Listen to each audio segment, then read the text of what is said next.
Hi everyone, ये हमारा part 7 है, class 10th chapter 3 pair of linear equation and 2 variable.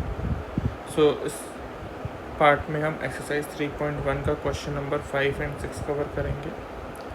6 part already मैंने cover कर लिया है, प्लीज़ उन्हें जाके देखिए एंड मेरे चैनल को लाइक, सब्सक्राइब और शेयर कीजिए और मेरे चैनल पर बने रहिए for more updates. So question करते हैं। क्वेश्चन है, half the perimeter of a rectangular garden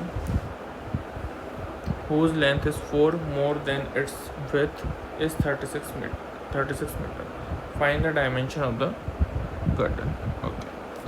So मैं क्या करता हूँ, क्वेश्चन सॉल्व कर रहा हूँ। मैं मान लेता हूँ let the breadth of garden is equal to x metre में तो मीटर मान लेता हूँ एंड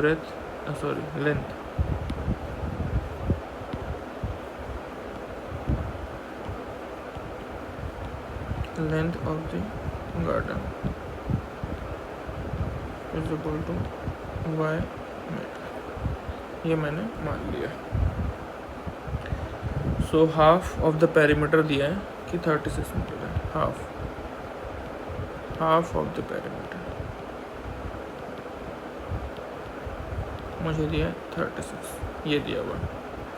सो आपको फॉर्मूला पता होना चाहिए perimeter of rectangle. Perimeter of rectangular garden है, पेरीमीटर ऑफ रेक्टेंगल क्या होता है? ट्वाइस लेंथ प्लस ब्रेथ, ये होता है। सो क्वेश्चन सॉल्व करते हैं।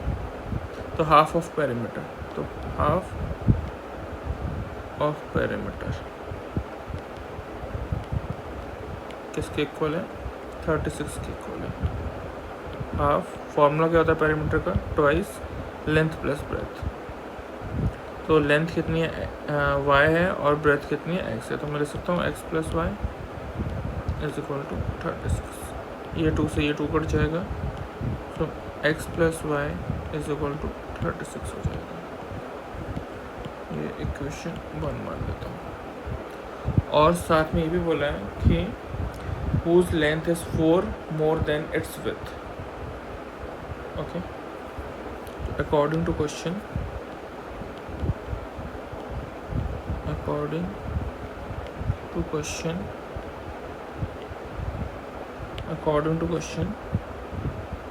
जो क्या है लेंथ है वो 4 मोर देन इट्स ब्रेथ है।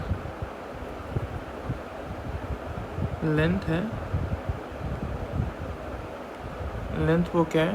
4 मोर देन ब्रेथ है। तो अगर मैं ब्रेथ में 4 ऐड करूँगा तो वो इक्वल हो जाएंगे। तो लेंथ क्या था? y और ब्रेथ क्या था? x, और ये 4 है तो x प्लस 4 ऐसे ले सकता हूँ। इसको मैं इक्वेशन सेकेंड मान लेता हूँ। ठीक है, तो ये दो मुझे पेयर ऑफ लीनियर इक्वेशन पता है। इसको चाहूँ तो मैं और कैसे लिख सकता हूँ? x plus y minus 36 equal to 0 लिख सकता हूँ। और इसको लिख सकता हूँ x y को उधर भेजाऊँ, x minus y plus 4 equal to 0, ऐसे बोल सकता हूँ। ठीक है, तो क्वेश्चन करता है फ्रॉम इक्वेशन 1। सो इक्वेशन 1 को मैं लिख सकता हूँ x is equal to 36 minus y लिख सकता हूँ। फिर मैं सेम जैसे हम सॉल्व करते हैं, x की वैल्यू पुट करेंगे, एक्स वाई मैंने क्या पुट किया? x is equal to 0 put कर लेता हूँ। तो क्या हो जाएगा? 0 इज इक्वल 36 माइनस वाई। तो y को उधर ले आऊँगा तो y प्लस में जब y इज इक्वल टू 36 हो जाएगा। ठीक है, 0 पुट किया, ये 36 हो गया। और क्या पुट कर सकता हूँ? कुछ भी आप पुट कर सकते हैं। सो मेक श्योर ऐसी वैल्यू पुट करो कि जिससे आपका कैलकुलेशन ईजी हो। अब मैं x की जगह 36 पुट कर देता हूँ। 36 तो 36 पुट करूँगा तो क्या हो जाएगा? 36 is equal to 36 minus y हो जाएगा। सो वाई को उधर ले आता तो ये प्लस में हो जाएगा और ये 36 इधर है, ये 36 उधर जाएगा तो माइनस 36 हो जाएगा।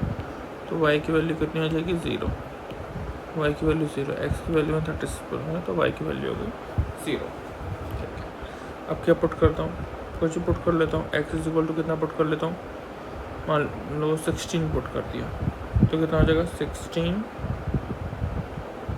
Is equal to 36 minus y, y को उधर ले आता हूँ तो इज इक्वल टू क्या हो जाएगा 36 माइनस 16। सो वाई की वैल्यू कितनी हो जाएगी 20। तो यहाँ मैंने 16 पुट किया, वाई की वैल्यू हो गई 20। सो मैंने पहले इक्वेशन से 3 पॉइंट्स निकाल लिए। अब सेकेंड, फ्रॉम इक्वेशन 2। अब इक्वेशन 2 क्या है मेरा, y is equal to x plus 4 या x माइनस वाई प्लस 4। तो मैं इसको ऐसा लिख सकता हूँ क्या, x is equal to y minus 4 लिख सकता हूँ, x is equal to y minus 4। ये मान लो क्वेश्चन है। यहाँ पे भी मैं सॉल्व करता हूँ x एंड y। x की जगह पर मैं 0 पुट करता हूँ, put x is equal to 0 put करूँगा तो 0 is equal to y minus 4 था क्या, एक मिनट, क्या था इक्वेशन, y माइनस 4, ये 4 है। सो y माइनस 4, y को इधर ही तो 4 को इधर ले आता हूँ तो y इज इक्वल टू कितना हो जाएगा 4 हो जाएगा। y की ये 0, y की वैल्यू 4 आ गई। ठीक है, और सॉल्व करता हूँ। अगर मैं पुट करता हूँ, put x is equal to 8 put कर देता हूँ तो 8 is equal to y minus 4 है तो y इज इक्वल टू कितना हो जाएगा 4 इधर आएगा, 8 ऑलरेडी है प्लस 4 कितना हो जाएगा, y की वैल्यू 12 हो जाएगी। ये 8 पुट किया तो y की वैल्यू 12 हो गई। ठीक है, 4 पुट किया, 0 पुट किया था, फिर मैंने 8 पुट किया। अब पुट कर देता हूँ, put x is equal to 12 put कर देता हूँ। अगर 12 पुट करता हूँ तो क्या होता है देखते हैं, x is equal to 12 put किया तो 12 is equal to y minus 4, 4 को इधर लेंगे तो प्लस y मैं इधर रखता हूँ, 4 को इधर ले आता हूँ तो 12 प्लस 4 हो गया तो y इज इक्वल टू कितना हो जाएगा 16 हो जाएगा। तो मुझे मैंने ये 12 पुट किया, ये 16 आ गया। अब मैं क्या करता हूँ, उसका ग्राफ बनाता हूँ। क्या करता हूँ, ग्राफ बनाता हूँ।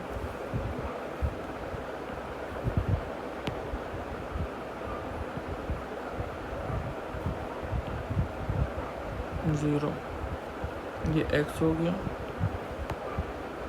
ये x डैश, ये y एंड देन ये हो गया मेरा y डैश हो गया। ठीक है, ओके।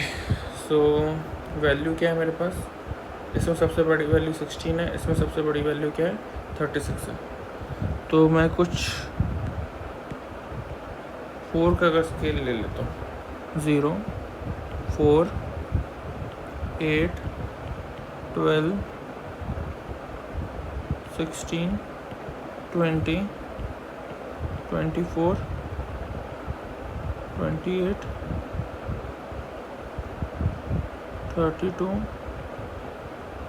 36।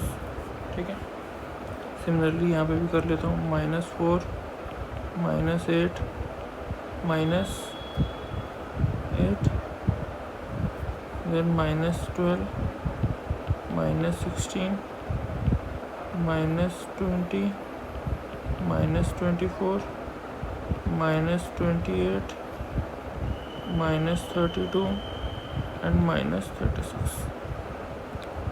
ऐसे ऊपर 4, 8, 12, 16, 20, 24, 28, 32 एंड 36।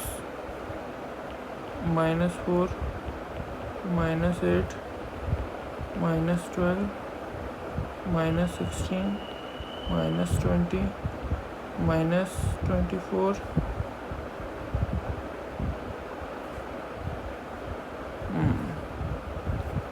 ये 612 है, यहाँ थोड़ा 20 24 28 32 एंड 36। ओके, अब पॉइंट्स प्लॉट करते हैं। तो पहला है 0 36 36 0 0 36 0 एंड 36। पहला हो गया 0 36, फिर दूसरा है 36 0, x की वैल्यू 36 और y की वैल्यू 0, ये हो जाएगा 36 0। एंड थर्ड पॉइंट है 16 20। क्या है थर्ड पॉइंट? 16 20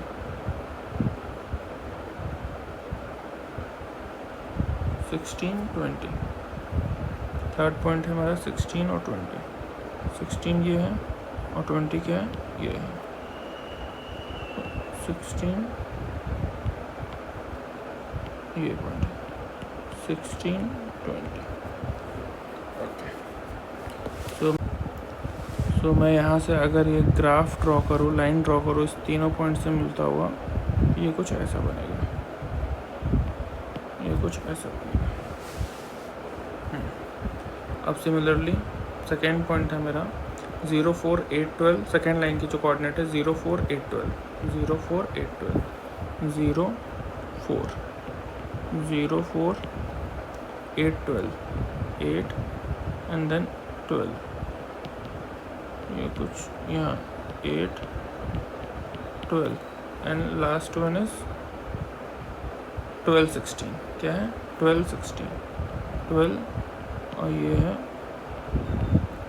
16 12 16। ओके, मैं इन तीनों लाइन को ड्रॉ करता हूँ। ओके, तीनों लाइन को मैंने ज्वाइन किया लाइन से, ये तो ये जो दोनों लाइन के इक्वेशन थे ये किस पॉइंट पे मिल रहे हैं? 16 और 20 पे जाके मिल रहा है। तो हमारे कोऑर्डिनेट ये हो गया 16 और ये हो गया 20, यहाँ पे हमें जाके मिल रहा है। तो रेक्टेंगल का मुझे क्या आ गया? Both line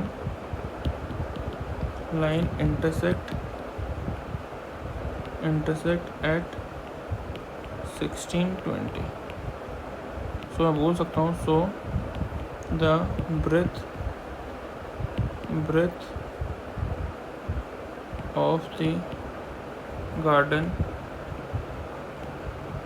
garden is 16 meter and the length is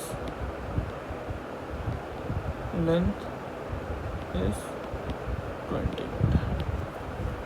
तो ये मेरा 5th क्वेश्चन सॉल्व हो गया। अब मैं करता हूँ 6th क्वेश्चन।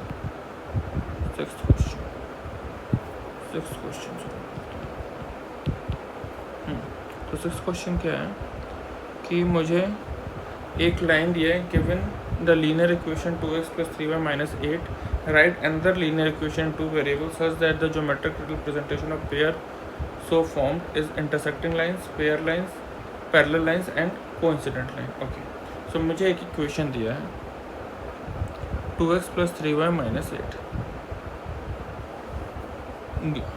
सॉल्व कौन सा कर रहे हैं हम? 6th वाला कर रहे हैं। तो गिवन क्या है मुझे? गिवन लाइन क्या है? इक्वेशन, गिवन लाइन इक्वेशन क्या है? 2x + 3y - 8 2x + 3y - 8 2x + 3y - 8 = 0, ये दिया हुआ। अब मुझे इसका दूसरा जो पेयर है इक्वेशन, वो मुझे इक्वेशन फाइंड करनी है जिससे कि क्या हो,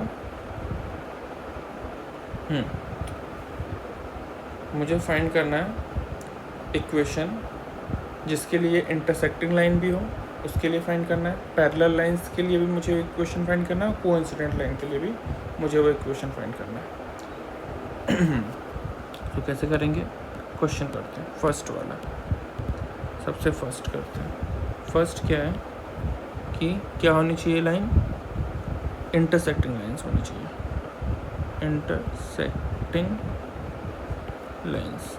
सो ऑलरेडी मैंने ये कवर किया है। इंटरसेक्टिंग लाइंस में क्या कंडीशन होती है, A1/A2 is not equal to B1/B2। So मुझे ऐसा इक्वेशन लिखना है दूसरा जो कि इस लाइन से ये कंडीशन फॉलो हो, जिससे जो मेरा वो लाइन क्या कहलाएगा, इंटरसेक्टिंग लाइन कहलाएगा। सो मैं वो इक्वेशन लिखता हूँ। So A1/A2 is not equal to B1/B2 होना चाहिए।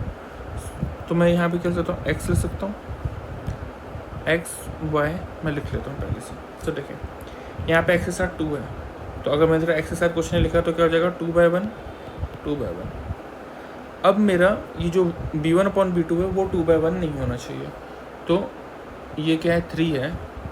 ओके, और मैं इसके इधर B2 मतलब यहाँ पे इसके साथ क्या लिखूँ कि वो नहीं बन पाए, तो मैं यहाँ कुछ भी लिख सकता हूँ। मेरे पास बहुत सारे मतलब सॉल्यूशंस है, तो मैं क्या सकता हूँ, अगर 3y ही लिख दूँ, 3 ही लिख दूँ, तो 3/3 क्या होता है, 1 होता है। तो ये दोनों इक्वल नहीं है, तो मैं सोच सकता हूँ x + 3y -8 या कुछ भी -10 लिख देता हूँ मैं, -10 = 0।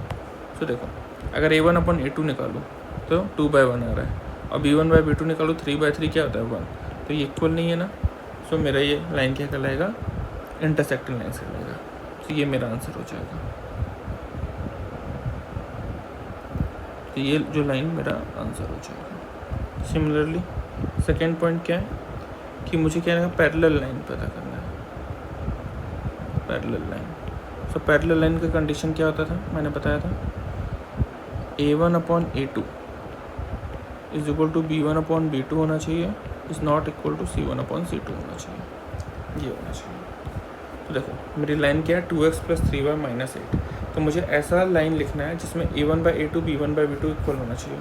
तो मैं क्या लिख सकता हूँ, 2x है तो उसको 4x लिख देता हूँ, 3y है तो उसको 6y लिख सकता हूँ। ठीक है, अब तो ये 2/4 वैसे था, 2/4 हो जाएगा। 2/4 मीन्स 1/2 हो जाएगा। B1/B2, B1 कितना है, 3/6 क्यों जाती है, ये भी 1/2 हो गया।